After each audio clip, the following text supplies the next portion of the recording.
কখনো ফ্ল্যাশ লাইটের সমস্যা, আবার কখনো বৃষ্টির হানা। কিন্তু লিটন দাসের কাছে ব্যাটিংয়ে আটকানো সাধ্যকর।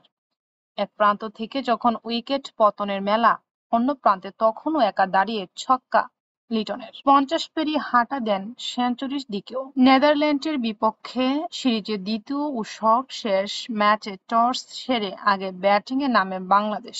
দলে এক ঝাঁক পরিবর্তন। টাইগারদের হয়ে ম্যাচ শুরু করতে নামেন অধিনায়ক লিটন দাস ও সাইফ হাসান। 8 বলে 2 বাউন্ডারিতে মাত্র 12 রান করে বিদায় নেন তিনি। তবে 34 রানে প্রথম উইকেট হারায় বাংলাদেশ। সাইফ বিদায় নিলেও অধিনায়ক লিটন দাস ব্যাট হাতে চড়াও। বাউন্ডারি পর্ষা সাজিয়ে বাড়াতে থাকে রানের গতি।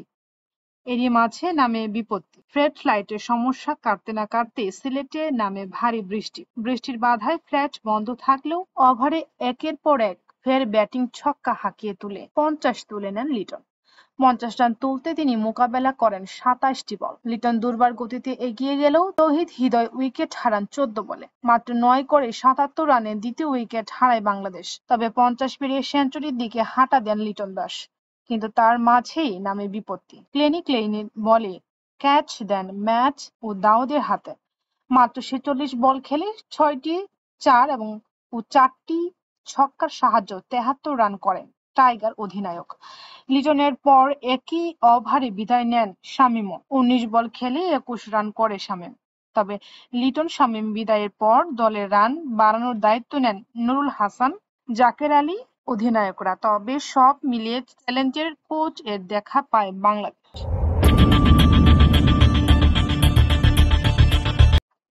বাংলাদেশ ক্রিকেট দলের তারকা ব্যাটার লিটন দাস সিরিজের তৃতীয় টি-20 ম্যাচে অসাধারণ পারফরম্যান্স প্রদর্শন করে 2টি রেকর্ড করেছেন।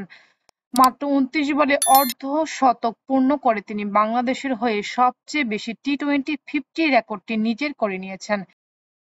এটি তার 34তম 50, যা আগে ছিল সাকিব আল হাসানের দখলে। এছাড়া লিটন দাস এই ম্যাচে 4টি ছক্কা হাঁকিয়ে বাংলাদেশের হয়ে টি-20তে সবচেয়ে বেশি ছক্কার রেকর্ড করেন।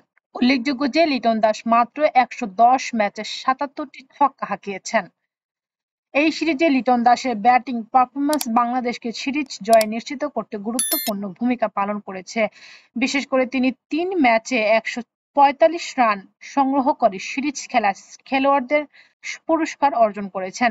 এশিয়া কাপের আগে লিটনের ফর্ম নিয়ে কিছুটা শঙ্কা থাকলেও এই সিরিজে তার দুর্দান্ত পারফরম্যান্স সেই শঙ্কা দূর করেছে। তিনি বলছেন, আমি কখনো রেকর্ডের জন্য খেলি না। যদি রেকর্ডের কথা চিন্তা করতাম তাহলে আমার অনেক 50 মিস গিয়েছে অ্যাটাকিং ক্রিকেট খেলতে গিয়ে। যদি আমি রেকর্ডের কথা চিন্তা করতাম ওই সময় হয়তো নিজেকে সময় দিয়ে রেকর্ড গড়ার চেষ্টা করতাম। তবে এই রেকর্ড গড়ার মাধ্যমে লিটন দাস বাংলাদেশের ক্রিকেট ইতিহাসে নতুন এক অধ্যায়ের সূচনা করেছেন।